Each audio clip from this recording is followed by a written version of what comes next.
¿Es así de chévere la gracia? Es decir, que la gracia es un permiso para pecar. Así se llama esta prédica. El legalismo es perjudicial para la salud. El religioso evangélico cree que estamos muriendo al pecado, pero la Biblia dice que estamos muertos al pecado. Cuando venga el adulterio a decirte, vamos, tú dices, estoy muerto. La religiosidad siempre termina matando a la gente, aburriéndolos, desesperándolos, llevándolos a vivir en falsedad. La vida cristiana es Cristo en nosotros. Esa es la gran diferencia.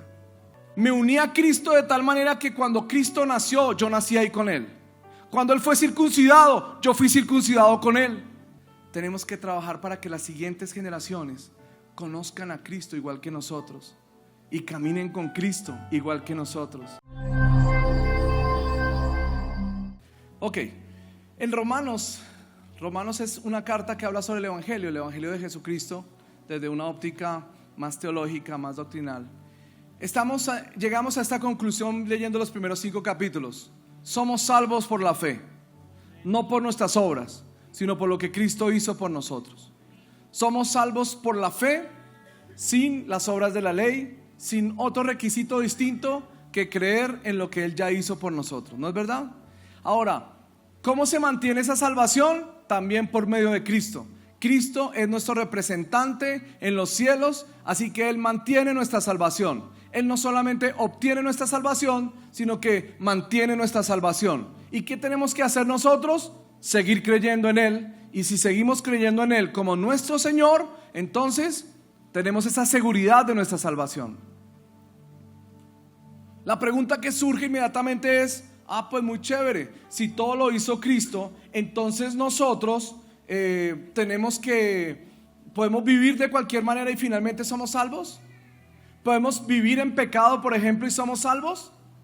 ¿Es así de chévere la gracia? Es decir, que la gracia es un permiso para pecar. Y la respuesta en el capítulo 6 del apóstol Pablo es no, absolutamente no. No es un permiso para pecar. Y nos da varias razones sobre eso. Ya las vimos. Vimos que, por ejemplo, estamos muertos al pecado y vivos para Dios.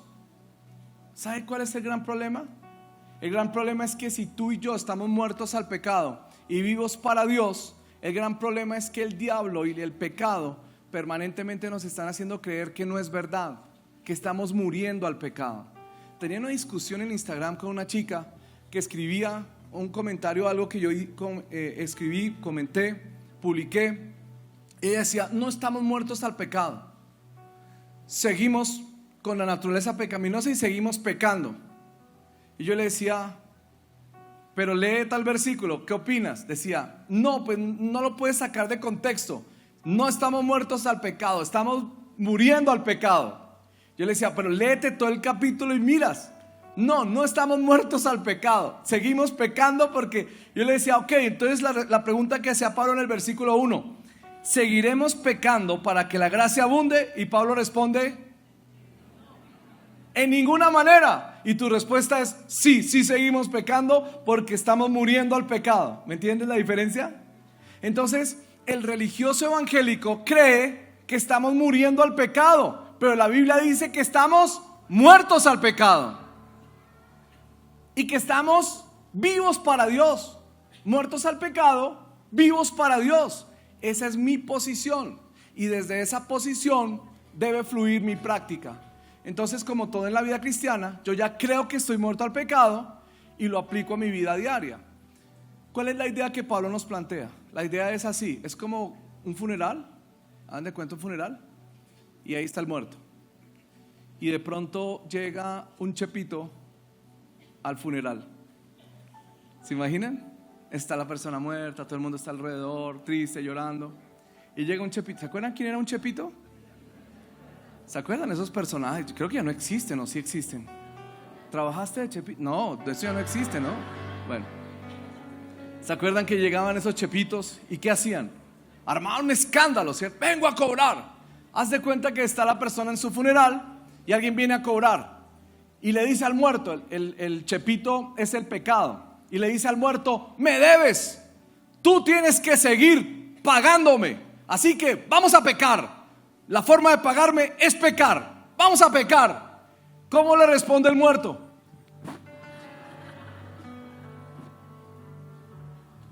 No sé si me hago entender. Cuando el pecado toque a tu puerta, ni abras, estás muerto. Estás muerto.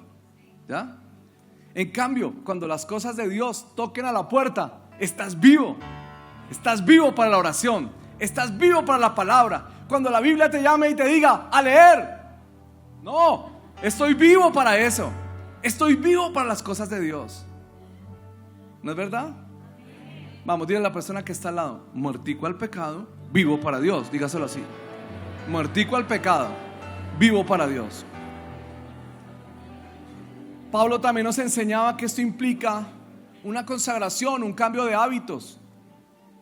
Si tú, por ejemplo, sigues, mira, la persona que estaba esclava de la pornografía, normalmente sufría este ciclo. Dice: ya estoy libre, ya no tengo nada, y empieza a ver televisión. Y viendo televisión, de un momento a otro viene una imagen, viene otra imagen, y el diablo, el pecado, empieza a llamarlo. Dice: otra vez, vuelve a ver pornografía. Y la persona dice: no, no quiero, pero sigue viendo televisión, sigue viendo, no sé, películas en donde salen imágenes pornográficas. Y sigue, y llega un momento en que las imágenes empiezan a llamarlo, se las empieza a recordar, y poco a poco va a tener la tendencia a entrar en la pornografía hasta que cae. Entonces no seas bobo. ¿Qué tienes que hacer? Un cambio de hábitos. Saca el televisor del cuarto. Sácalo de tu corazón. Mire, en lugar de dedicar tanto tiempo a ver televisión, ¿por qué no se dedica a otra cosa? Haga un cambio de hábitos. Por ejemplo, si usted se dedica 3 horas a ver televisión todos los días, en esas 3 horas usted podría estudiar una maestría.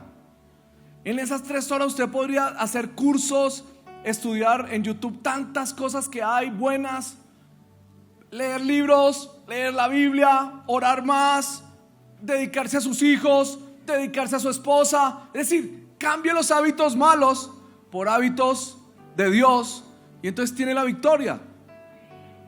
Amén. No los veo muy convencidos, hermanos. ¿Amén o no amén? Si usted antes iba a esos restaurantes, se tomaba un vino y de ahí no podía parar y se emborrachaba y terminaba perdido 3 días en la borrachera, ¿qué tiene que hacer ahora? Pues ya, no más vino. Señor, ¿le sirvo un vino? No, un vaso con agua, gracias.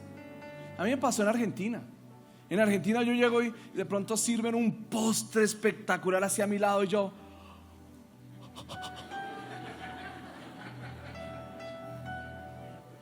Porque yo en este momento les dije, ¿no? El Señor me reveló claramente que tengo un problema de gula. Y la gula es tan grave como el alcohol, tan grave como fumar, tan grave como lo que sea. Entonces yo no me puedo dar el lujo de comer como sea, y menos ahora que ya por la gula y por tanto llegué a ese tema de diabetes y todo lo demás. Entonces ya no puedo. O sea, para mí está prohibida el azúcar de aquí hasta que me muera. Hoy me regalaron unos pancitos tan deliciosos. ¿Quién me los regaló?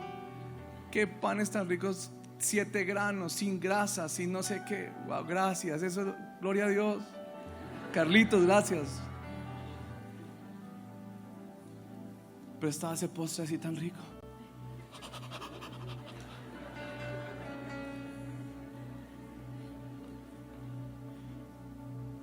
Cogí una fruta y me la empecé a comer y decir: Señor, que me sepa tan rico como el postre. Y ya, ¿entiendes? Cambio de hábitos. Cambio de hábitos. Cuando estés en la cama y empieces a escuchar ese plato desde la nevera diciéndote: ven, caliéntame y cómeme. Tú tienes que decir: estoy muerto. No sé si me entiendes. Así es que hay que aplicarlo. Literalmente así hay que aplicarlo. Cuando venga el adulterio a decirte: vamos, tú dices: estoy muerto. ¿Me entiendes? Y es verdad, estás muerto. Dígalo conmigo: estoy muerto al pecado, estoy vivo para Dios. Fuerte ese aplauso al Rey. Muy bien.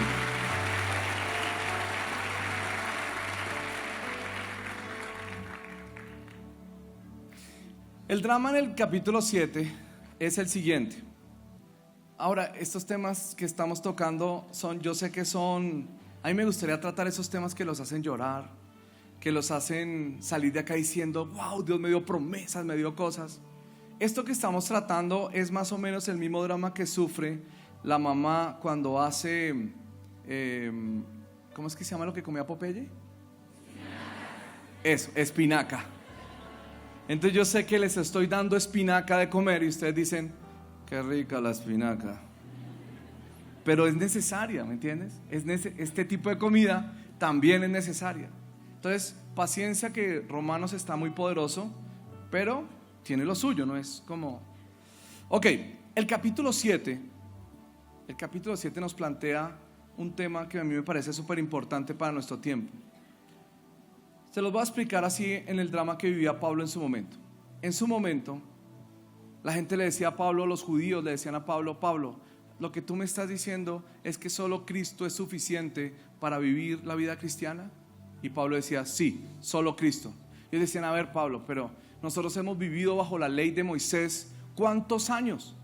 Llevamos viviendo bajo la ley de Moisés tantos años, siglos, y nos vienes a decir ahora que solo con Cristo es suficiente, que ya no hay que guardar la ley, que estos gentiles que se van convirtiendo ya no deben guardar la ley. Es imposible vivir la vida cristiana sin la ley.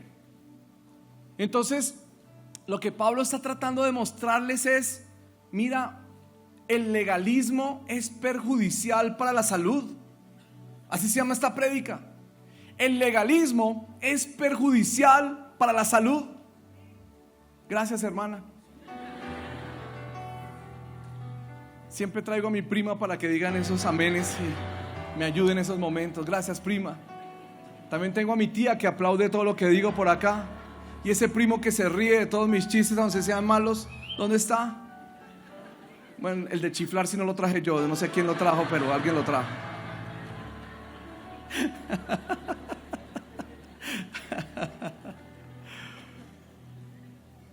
¿Qué es el legalismo? Voy a explicarles qué es el legalismo. Voy a leer una definición que hice sobre el legalismo y ayúdenme a analizarla.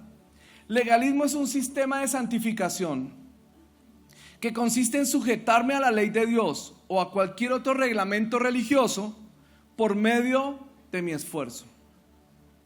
Legalismo es un sistema de santificación que consiste en sujetarme a la ley de Dios o a cualquier otro reglamento religioso por medio de mi esfuerzo. Es decir, es esforzarse por vivir para Dios. Es vivir bajo esfuerzo la vida de Dios. Básicamente, ¿por qué fracasa el legalismo? Porque nuestro esfuerzo nunca será suficiente para vivir para Dios.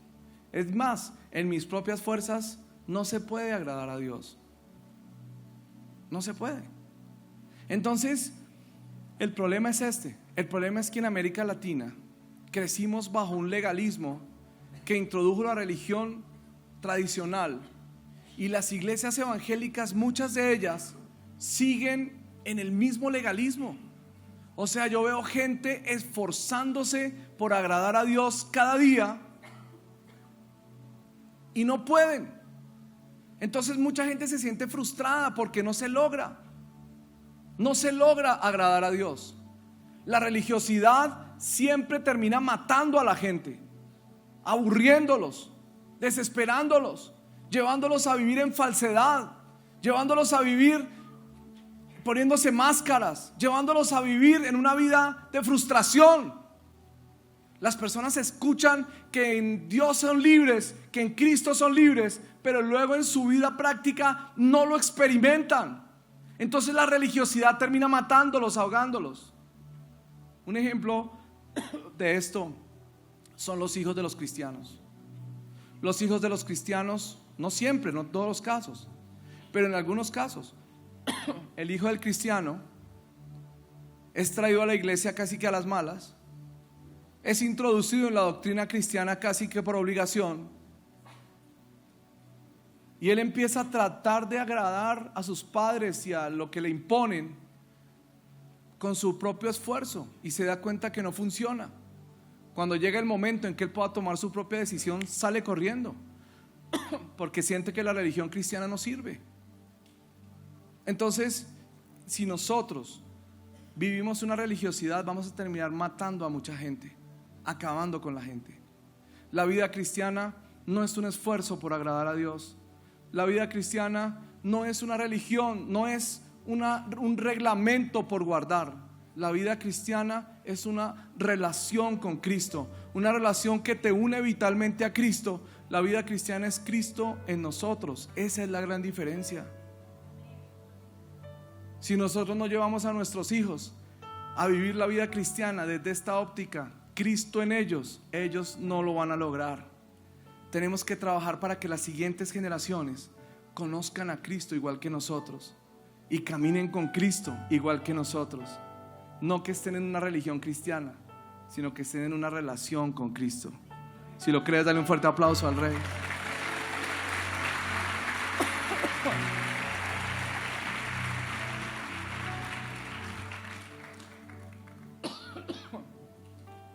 Me dio tos. ¿Alguno de ustedes está listo para seguir? Por si no puedo seguir. Juanjo, ¿estás listo? ¿Ya la tienes clara? Ven para acá, entonces sigues. No. Les voy a dar 3 razones que encuentro en el pasaje rápidamente por las cuales el legalismo es perjudicial para la salud. ¿Están listos? Primera razón. El legalismo es perjudicial para la salud porque es que yo ya estoy muerto a la ley. Es la primera razón. Estoy muerto a la ley. Entonces tratar de vivir en un sistema para el cual ya estoy muerto no sirve de nada. Es inútil. Ya estoy muerto a la ley. Dígalo conmigo, estoy muerto a la ley. Miren lo que dice Pablo. Capítulo 7, versículo 1. ¿Acaso ignoráis, hermanos? Pues hablo con los que conocen la ley, que la ley se enseñoría del hombre entre tanto que éste vive. Y nos pone una ilustración de eso. Dice, la mujer casada está sujeta por la ley al marido mientras éste vive. ¿Es verdad o no? Pero si el marido muere, ella queda libre de la ley del marido. Así que si en vida del marido ella se une a otro varón, será llamada adúltera. Pero si su marido muriere, es libre de esa ley, de tal manera que si se uniere a otro marido, no será adúltera. O sea, ¿cómo me puedo casar de nuevo cuando tu esposa se muera? ¿No es verdad? Pero mientras ella siga viva y te cases con otra, se llama adulterio. Por lo menos en los casos generales. Ya cada caso es un caso y tocaría entrar a mirar eso. Pero en términos generales, para el judío que está bajo la ley, el matrimonio solo se disuelve con la muerte. Es lo que está diciendo Pablo. Así también nosotros, dice, hermanos míos, habéis muerto a la ley mediante el cuerpo de Cristo. Miren lo que dice, versículo 4. Leámoslo todos juntos hasta la parte donde dice Cristo. Dice, así también vosotros, hermanos míos, habéis muerto a la ley mediante el cuerpo de Cristo. O sea que ¿cómo estamos frente a la ley? Muertos. Y si yo ya estoy muerto a algo, ¿qué hago viviendo en ese algo?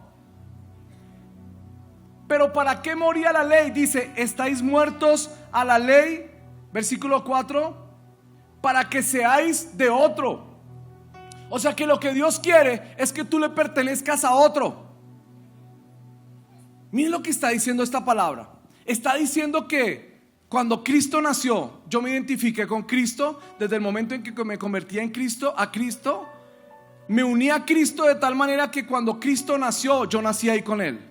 Cuando Él fue circuncidado, yo fui circuncidado con Él. Cuando alguien me dice, tiene que circuncidarse, ya estoy circuncidado. ¿Cuándo? En Cristo. Cuando Cristo fue presentado en el templo, yo fui presentado con Él. Cuando Cristo guardó las fiestas, yo las guardé con Él. Cuando Cristo guardó toda la ley, yo la guardé con Él. Cuando Cristo fue bautizado en el bautismo de Juan, yo fui bautizado con Él. Cuando Cristo murió en la cruz, yo morí con Él. Y morí al pecado y morí a la ley, porque Cristo era el cumplimiento de la ley. O sea, déjeme explicarle algo.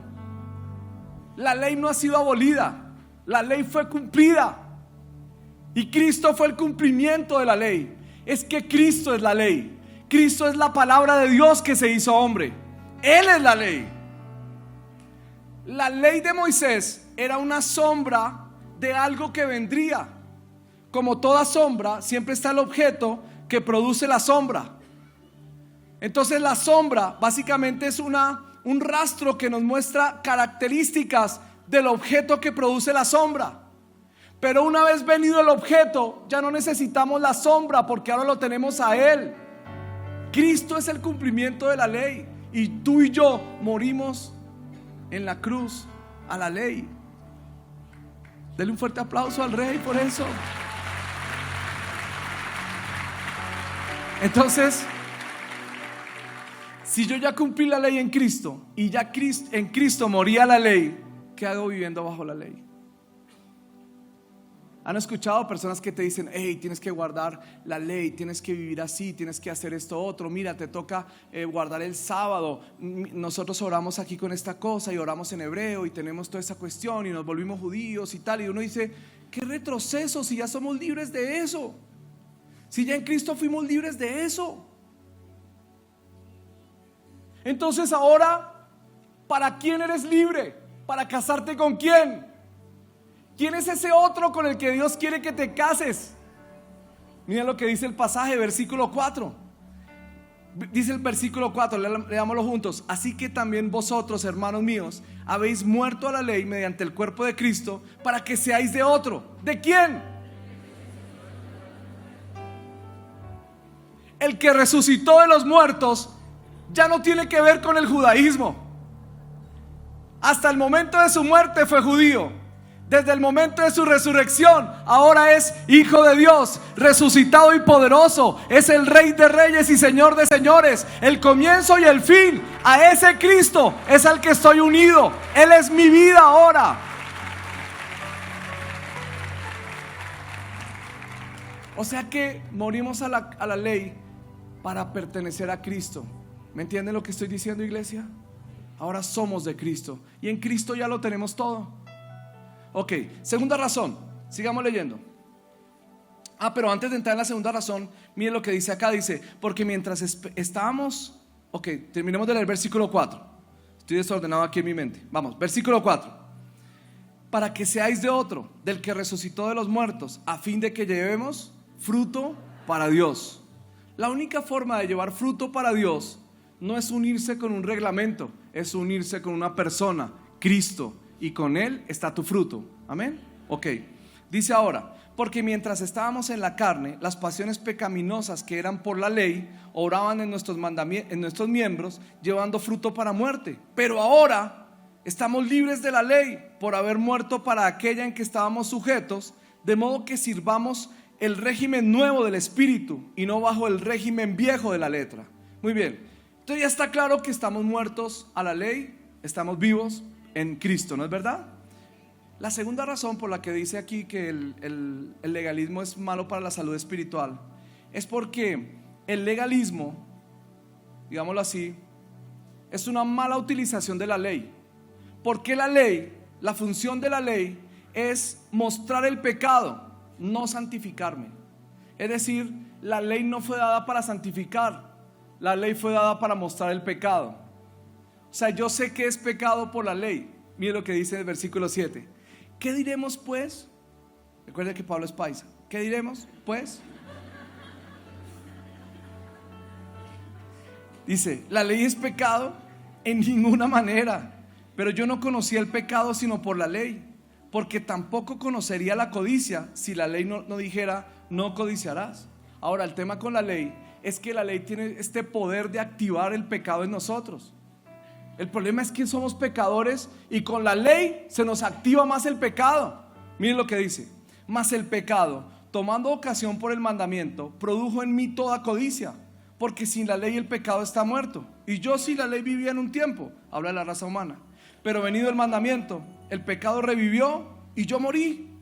Y hallé que el mismo mandamiento que era para vida, a mí me resultó para muerte, porque el pecado, tomando ocasión por el mandamiento, me engañó y por él me mató. De manera que la ley a la verdad es santa y el mandamiento justo y bueno. Luego lo que es bueno vino a ser muerte para mí en ninguna manera, sino que el pecado, para mostrarse pecado, produjo en mí la muerte por medio de lo que es bueno, a fin de que por el mandamiento el pecado llegase a ser sobremanera pecaminoso.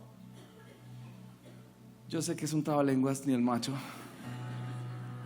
pero yo lo que estoy entendiendo que dice Pablo es lo siguiente: cuando se pone un mandamiento en lugar, digamos, el mandamiento te muestra lo que es pecado, pero no te ayuda a vencer el pecado. Por el contrario, te aviva tus ganas de pecar. Es como lo que pasa en las casas. Yo no sé si a usted le pasa, en alguna casa puede pasar esto, que usted dice, desde las 9 de la noche en adelante, todos acostados, luces apagadas, cero televisores, cero equipos, todo el mundo acostado a dormir, 9 de la noche. ¿Y por qué?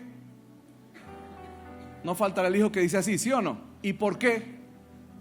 Porque en esta casa se hace lo que yo diga mientras viva en esta casa. No, mentiras. Hay razones científicas, hay razones psicológicas, hay razones de todo tipo de razones. Ok, tú le puedes dar todas las razones a la persona y la persona dice, ok, entonces lo correcto en esta casa es acostarse a las 9 de la noche. Así es, muy bien. ¿Qué va a hacer esa persona de aquí en adelante? Dígamelo. Te garantizo que ese hijo de aquí en adelante va a tratar de buscar todas las maneras posibles de violar esto. Por ejemplo, te garantizo que si tú dices luces apagadas a las 9 de la noche, tú volteas a mirar a la puerta del cuarto y dices, están apagadas. Pero cuando miras mejor, te das cuenta que pusieron un trapo en la parte de abajo de la cosa para que la luz de dentro del cuarto no se vea afuera. Dices, dices, luces apagadas, computadores apagados. Ok. Y después un día dices, ¿mi celular dónde está? ¿Dónde está mi celular? Cuando de pronto vas y miras debajo de las cobijas, hay alguien viendo el celular debajo de las cobijas así. O sea, entre más aguda sea la ley, más sofisticado te vuelves para pecar. ¿Es verdad o no es verdad? ¿Ustedes qué piensan? ¿Funciona así o no funciona así? Cuando te ponen un reglamento, tu carne inmediatamente te engaña y busca pecar. Entonces mira lo que pasa. La ley te muestra el pecado. El pecado se aviva con la ley. La ley te condena por el pecado y la ley te mata por el pecado. Entonces, ¿cómo es de tremenda la ley? Porque te aviva el pecado y te mata por el pecado. Es lo que está diciendo Pablo. Y lo más tremendo es que cuando te aplica la ley, vas a descubrir que el pecado es sobremanera pecaminoso. O sea, vas a ver que el poder del pecado cada vez es más grande para violar la ley. Se te va a avivar tu maldad cuando vives bajo un reglamento. Es lo que está diciendo Pablo. Pero esto que es nocivo para la salud espiritual. Tratar de aplicar reglamentos y creer que así voy a vivir la vida cristiana te va a llevar a ser más malo, te va a llevar a vivir más en pecado. ¿Lo estamos viendo o no? Miren, otro ejemplo, otra ilustración. Cuando hicimos un tiempo de ministración con unos indígenas, estábamos en ese momento de liberación con ellos y empezamos a pensar, ¿y ellos qué pecados tendrán? Me reuní con el líder de los indígenas y le empecé a hacer preguntas. Cuénteme una cosa, ¿en su comunidad hay fornicación? Y él me dijo, ¿qué es eso? Entonces, a través de la traductora, yo empecé a tratar de explicarle, o sea, fornicación, que si se acuestan con otra mujer diferente que no sea su esposa. Y él me miró como, no. Yo, uy. Y le dije, y en la lista seguía fornicación, masturbación. En su comunidad la gente se masturba. Dijo, ¿y qué es eso? Y empecé a explicarle, o sea, masturbación es cuando una persona y empecé a tratar de explicarle, ¿no? Y la misionera sudaba porque ¿cómo se le explica en su comunidad que si se agarra? Ella decía, o sea, ustedes se meten en el río y y él me miraba así como, no, y no sabía que eso se podía hacer.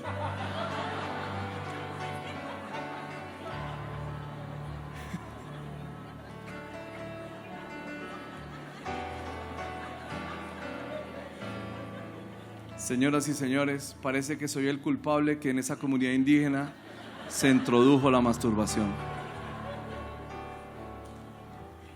O sea, cuando enseñas ley, enseñas a pecar. No sé si me hago entender. Entonces la reglamentación, la ley, así sola, seca, lo que va a hacer es avivar el pecado que está en ti. Te vas a volver más hábilmente pecador. Ante más fuerte la prohibición, más fuerte. Una pregunta aquí entre nos. ¿El gobierno dice que es ilegal el Uber? Ok. ¿Y eso acabó con el Uber? ¿Qué hizo? Ahora es más sofisticado. Y entonces ya tienen sistemas para esconderse, para caminar. ¿No es verdad? La reglamentación sin un cambio de corazón lo único que hace es avivar el pecado. No sé si me hago entender. Entonces es nociva para la salud. Ponerle un reglamento a alguien y llamar a eso cristianismo es matar a esa persona. Es llevarlo a vivir en un drama, una frustración. Y esa es la tercera razón que Pablo nos da por la cual el legalismo es nocivo para la salud. La ley no tiene poder sobre el pecado. Miren lo que dice Pablo en el tercer punto. El tercer punto que le estoy diciendo es esto: la ley no tiene poder sobre el pecado. Por eso es nocivo para la salud espiritual. He dicho primero, es malo porque ya estoy muerto a la ley. Entonces, ¿qué hago viviendo en algo a lo que estoy muerto? Segundo, porque la ley es para mostrar el pecado y no para santificarme. Por el contrario, aviva el pecado. Y tercero, es que la ley no tiene poder sobre el pecado. Cuando tú intentas vivir por la reglamentación, esto es tu sentir. Míralo, dice así.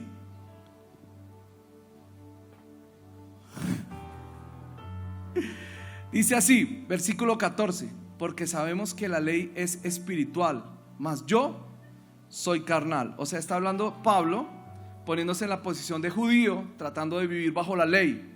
Mire lo que él sentía. Él sentía, la ley es espiritual, yo soy carnal, vendido al pecado. Porque lo que hago no lo entiendo. Pues no hago lo que quiero, sino lo que aborrezco, eso hago. Y si lo que no quiero, eso hago, pues entonces apruebo que la ley es buena. De manera que ya no soy yo quien hace aquello, sino el pecado que mora en mí. Y yo sé que en mí, esto es en mi carne, no mora el bien. Porque el querer el bien está en mí, pero no el hacerlo. Porque no hago el bien que quiero, sino el mal que no quiero, eso hago. Y si hago lo que no quiero, ya no lo hago yo, sino el pecado que mora en mí. Así que, queriendo yo hacer el bien, hallo esta ley, que el mal está en mí. Porque según el hombre interior, me deleito en la ley de Dios. Pero veo otra ley en mis miembros que se rebela contra la ley de mi mente y que me lleva cautivo a la ley del pecado que está en mis miembros. ¿Entendimos lo que leímos o no? Lo que está diciendo Pablo es así. Se lo explico así. Yo sé que el adulterio, ¿cuántos hombres he escuchado diciéndome esto? Yo sé que el adulterio es malo. Yo sé que el adulterio acaba. Yo sé que el adulterio destruye. Yo sé que es una de las razones de ruina. Pero mire, yo intento todo lo que puedo y termino siempre en el motel. Así me decía un hombre. En el motel La Cima del Cielo. ¿Y cómo convenciste a la chica? Le dediqué la canción. Y llevarte a la cima del cielo.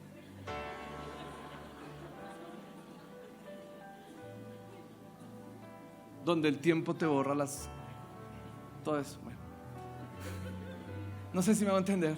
Esta persona dice: yo sé que mentir es malo. Yo sé que no debo mentir. Pero cuando más intento, más termino mintiendo. Y una mentira tengo que taparla con otra y con otra y con otra. Y cuando menos me doy cuenta, estoy enredado en el pecado. Lo que Pablo está diciendo aquí es: yo sé que tengo que vivir sanamente. Yo lo sé. Pero entre más intento, más frustrado estoy, porque finalmente termino haciendo lo que no quiero. En mi mente sé lo que tengo que hacer. La ley me revela lo que sí tengo que hacer. Pero en mi carne termino haciendo lo contrario. Así vive la persona que no está en cristianismo, sino en reglamento, en legalismo. La persona que está bajo legalismo, esta es su lucha diaria. Termina vencido por el pecado siempre. La expresión de esta persona es así: miserable de mí, ¿quién me librará de este cuerpo de muerte? La figura que él tiene en mente es el soldado romano, que cuando se moría uno de sus compañeros tenía que cargarse al muerto y caminar kilómetros y kilómetros hasta llevarlo a la ciudad. Entonces imagínate esos soldados cargando un muerto aquí atrás. Cada vez la cosa se va poniendo más pesada y él empieza a oler a feo. Bueno, todo se empieza a dañar y él cargando ese muerto. Miserable de mí, ¿quién me librará de este cuerpo de muerte? Así se siente la persona que está en un legalismo, en una reglamentación religiosa, en una iglesia donde se enseña reglamentación, legalismo. Este es el experimento. Me siento que sé lo que tengo que hacer, pero no puedo hacerlo. Estoy muerto a la vida de Dios. ¿Quién me librará de este cuerpo de muerte? ¿Entienden por qué les digo, mis amados, que el legalismo es perjudicial para la salud? Así dan ganas de abandonarlo todo. ¿Cuál cristianismo ni qué nada? Eso no sirve para nada. No sirve porque es que no entraste a cristianismo, entraste al legalismo. Porque en el cristianismo yo sí sé quién te puede librar de ese cuerpo de muerte. Porque en la cruz de Cristo tú moriste a ese cuerpo de muerte y ahora estás unido al Cristo resucitado. Entonces tienes victoria sobre el pecado.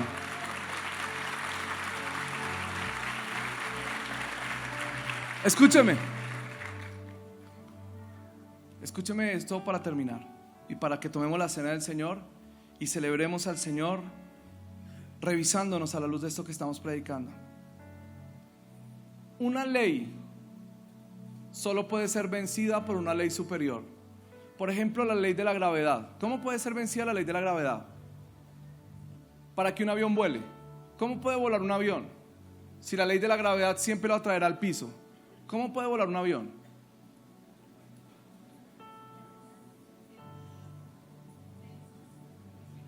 Con la ley de la aerodinámica. Es decir, aplicas otra ley para vencer esta ley. Tienes que prender los motores y el avión tiene que estar diseñado de tal forma que pueda con la aerodinámica vencer la ley de la gravedad.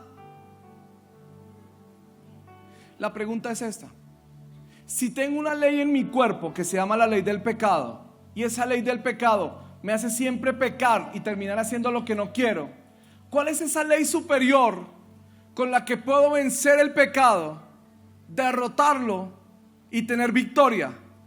¿Cuál es esa ley superior? ¿Cómo funciona esa ley? Si quieres saber cuál es esa ley, ven el próximo domingo a esta misma hora y te lo voy a contar. Es la ley del Espíritu y vamos a verla en victoria. Fuerte ese aplauso a Jesús. En Él está nuestra victoria. Solamente en Cristo. No en la reglamentación, no en la ley, solamente en Cristo. En Cristo tenemos la victoria. Apláudalo a Él con todo. Muy bien.